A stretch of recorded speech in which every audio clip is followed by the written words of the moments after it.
किस श्राप के कारण चंद्रमा क्षय रोग से ग्रस्त हुए थे। चंद्रमा की सुंदरता पर राजा दक्ष की 27 पुत्रियां मोहित हो गईं। वे सभी चंद्रमा से विवाह करना चाहती थीं। दक्ष ने समझाया, सगी बहनों का एक ही पति होने से दाम्पत्य जीवन में बाधा आएगी।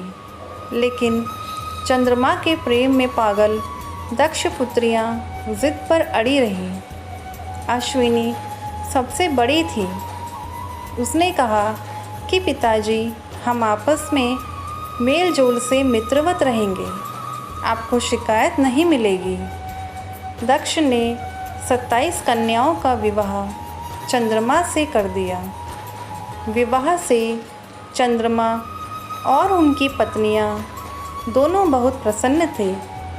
लेकिन ये खुशी ज़्यादा दिनों तक नहीं रही। जल्द ही चंद्रमा 27 बहनों में से एक रोहिणी पर ज़्यादा मोहित हो गए और अन्य पत्नियों की उपेक्षा करने लगे।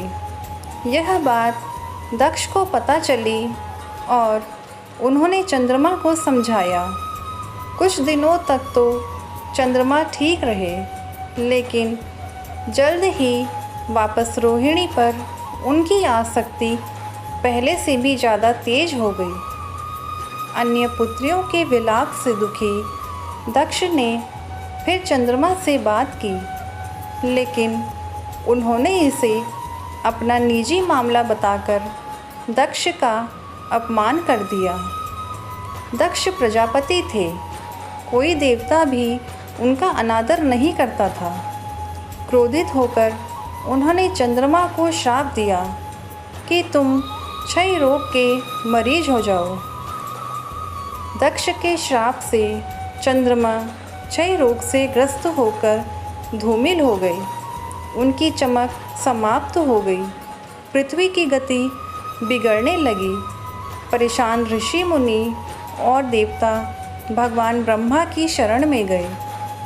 ब्रह्मा दक्ष के पिता थे, लेकिन दक्ष के श्राप को समाप्त कर पाना उनके वश में नहीं था।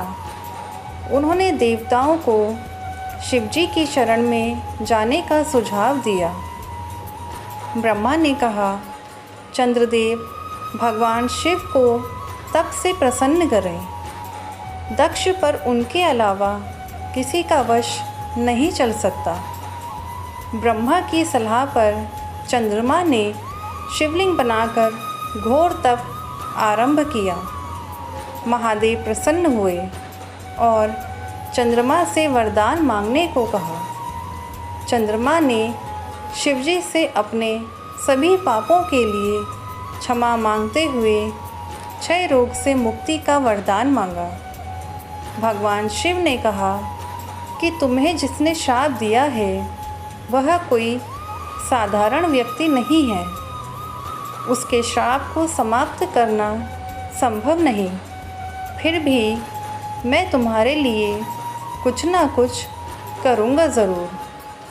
शिवजी बोले, एक माह में जो 2 पक्ष होते हैं, उसमें से एक पक्ष में तुम मेरे वरदान से निखरते जाओगे, लेकिन दक्ष के श्राप के प्रभाव से दूसरे पक्ष में क्षीण होते जाओगे। शिव के वरदान से चंद्रमा शुक्ल पक्ष में तेजस्वी रहते हैं और कृष्ण पक्ष में धूमिल हो जाते हैं।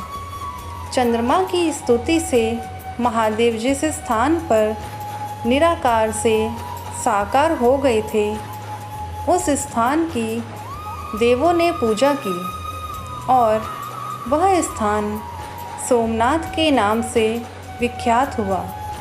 चंद्रमा की वे 27 पत्नियां ही 27 विभिन्न नक्षत्र हैं।